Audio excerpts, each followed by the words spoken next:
ವರನಟ doctor Rajkumar ಅವರ 96ನೇ ಹುಟ್ಟುಹಬ್ಬ.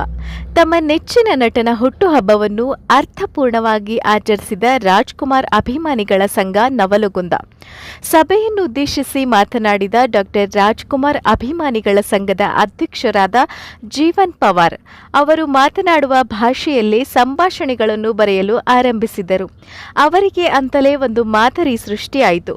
ಹೀಗಾಗಿ ರಾಜ್ಕುಮಾರ್ ಕನ್ನಡದ ಪಾಲಿಗೆ ಅಂಬಿಗ, ಹೊಸ ದ್ವೀಪಗಳನ್ನು ತೋರಿಸಿದವರು. ಅಣ್ಣ ಅವರು ಸೂಪರ್ ಸ್ಟಾರ್ ಅಷ್ಟೇ ಆಗಿರಲಿಲ್ಲ, ಆಳಾಗಬಲ್ಲವನೇ ಅರಸಾಗುವ ಎಂಬುದು ಅವರಿಗೆ ಚೆನ್ನಾಗಿ ಗೊತ್ತಿತ್ತು.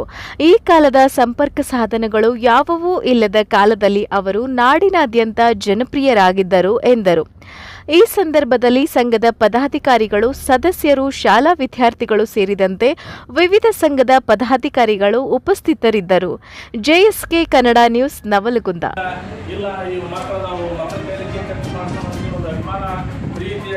ರಾಜ್ಕುಮಾರ್ ಅವರಿಗೆ ಯಾವಾಗಲೂ ಮಕ್ಕಳಂದ್ರೆ ದೇವರು ಅಂತೇಳಿ ಹೇಳ್ಕೊಂತ ಬಂದಂಥ ದೈವ ಅವರು. ಅವ್ರು ಏನು ಮಾಡಿದ್ರು, ಇಲ್ಲ ನಾವು ಮಕ್ಕಳು ಕೂಡಿಸಿ ಮಾಡೋಣ ಅಂದಾಗ ನಮ್ಮ ಜನಾಬ್ರಿಗೆ ಹೇಳಿದ್ವಿ, ಇಲ್ಲರಿ ನಾನು ಮಕ್ಕಳನ್ನ ಕರ್ಕೊಂಬರ್ತೀನಿ ಅಂತ ಅವ್ರು. ಅದಕ್ಕೆ ವಿಶೇಷವಾಗಿ ಅವ್ರಿಗೆ ಸ್ವಾಗತವನ್ನು ಕೊಡ್ತಾ ಇದ್ದೀನಿ.